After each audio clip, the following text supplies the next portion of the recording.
Assalamualaikum warahmatullahi wabarakatuh.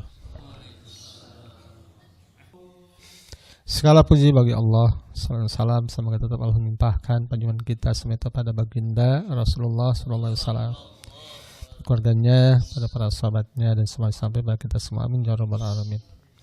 Kahatur kadirat mursid Kanjeng Wali Agung Kanjeng Sayyidina Saman Sayyidul Wafa Tajul Abi Pengadal Salasir. Semoga Allah SWT senantiasa menambah kenikmatan bagi beliau, dan semoga kita surikan asa istiqomah untuk terus bisa bersama-sama dan mulai dari dunia sampai akhirat. Al-Fatihah. A'udzubillahi minasyaitonirrajim. Bismillahirrahmanirrahim. Rabbil alamin arrahmanir rahim maliki yaumiddin. Iyyaka na'budu wa iyyaka nasta'in ihdinas siratal mustaqim. Siratal ladzina an'amta 'alaihim. Malan thariqah kita itu simple. Zikir jahar, zikir khofi. Bisa diamalkan oleh kita.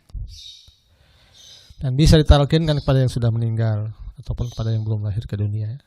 Dan ruh yang belum lahir ke dunia, ruh mursyid sudah bisa mentalkinkan yang sudah hadir di dunia. Itulah keadaan thariqah kita, seperti itu. Amalannya mudah, jahar, khofi, khotaman, manakiban. Yang susahnya itu adalah perjalanan kita kepada Allah SWT. Kalau amalannya mudah, seperti itu. Makanya Allah menjadikan ada siang, ada malam, ada susah, ada senang, ada sedih, ada bahagia. Hal itu sengaja untuk menempa kita, untuk membimbing kita, sehingga kita dalam perjalanan sampai bingung, sampai putus asa. Nah, disitulah ketika seorang murid sudah sampai makom putus asa, bingung bagaimana caranya kepada Allah dan harus seperti apa hidup itu, merasa salah terus, merasa tidak benar terus. Nah, di saat itulah Allah akan datang dengan rahmatnya, dengan kasih sayangnya. Dituntunlah kita oleh Allah SWT dengan rahmat dan kasih sayangnya pada pintu makrifat Allah. Jadi pintu makrifat itu dapatkan bukan dari amalan. Amalan itu adalah membentuk kita, membentuk karakter kita supaya kita kuat menghadapi ujian dan cobaan. Makrifat didapatkan setelah mengalami banyak ujian dan cobaan. Jadi amalan itu dari mulai jahar, khofi, khotaman, manakiban untuk membentuk karakter kita, menyiapkan diri kita untuk menghadapi ujian dan cobaan. Makanya akan kita hadapi seperti itu keadaannya.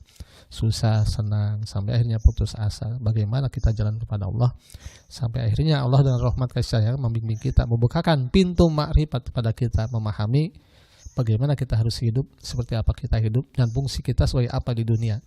Nah, itulah makrifat didapatkan dengan melalui berbagai macam masalah, ujian dan cobaan. Makanya harus kita amalkan dan kita harus bersabar dengan Allah SWT dan terus memohon perlindungan Allah, memohon pertolongan Allah. Tanpa pertolongan Allah, tanpa rahmat Allah, tidak mungkin perjalanan kita kepada Allah bisa usul kepada Allah SWT. Makanya zikir itu supaya kita bisa berjalan dari taubat sampai makom ridho. Seperti itu keadaannya. Taubat, inabah, di situ waro, juhud, syukur, ridho. Nah, terus seperti itu keadaannya. Supaya apa?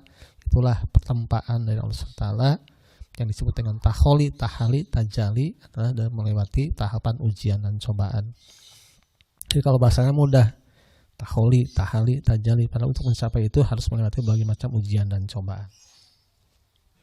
Mudah-mudahan Allah membimbing kita, memilih kita, jadikan kita pada orang-orang yang dipilih Allah sehingga kita bisa bermakrifat Allah SWT. Amin ya rabbal alamin.